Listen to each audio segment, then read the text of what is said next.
But ಈ song ಬರೆದಾಗ ನಾನು ನನ್ನ ದೃಷ್ಟಿಕೋನದಲ್ಲಿ ನಾನು ಬರೆದೆ.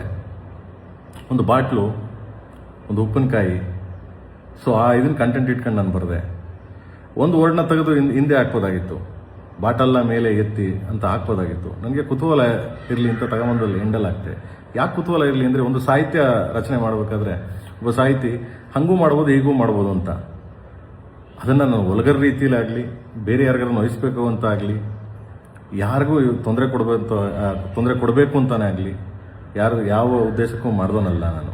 ಯಾಕಂದ್ರೆ ಇವತ್ತಿನವರೆಗೆ ನಾನು ಮಾಡಿಲ್ಲ, ನನಗೆ ಸಾಯೋವರೆಗೂ ನಾನು ಮಾಡೋದು ಇಲ್ಲ, ನನಗೆ ಅದು ಅವಶ್ಯಕತೆಯೂ ಇಲ್ಲ ನನಗೆ. ಸೊ ಇದರಿಂದ ಸುಮಾರು ಜನಕ್ಕೆ ಅದು ಯಾವ ದಿಕ್ಕಲ್ಲಿ ಅದನ್ನು ಅರ್ಥ ಮಾಡ್ಕೊಂಡಿದ್ದಾರೋ, ಸೊ ನನಗದು ಗೊತ್ತಿಲ್ಲ.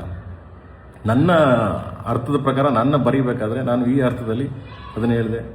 ನಾನು ಮೀಡಿಯಾ ಮುಂದೆನೂ ಅದನ್ನು ಹೇಳಿದೆ. ನಾನು ಆದರೂ ತುಂಬ ಜನ ನನ್ನ ಪ್ರೀತಿ ಮಾಡೋರು, ನನ್ನ ತುಂಬ ಹೃದಯ ಕತ್ತರುವಂಥದ್ದಾಗೋರು, ನನ್ನ ಫ್ಯಾನ್ಸ್ಗಳಾಗಲಿ, ನನ್ನ ಫ್ಯಾಮಿಲಿ ಆಗಲಿ, ಎಲ್ಲರೂ ನಾನು ತುಂಬ ಪ್ರೀತಿ ಮಾಡೋರು.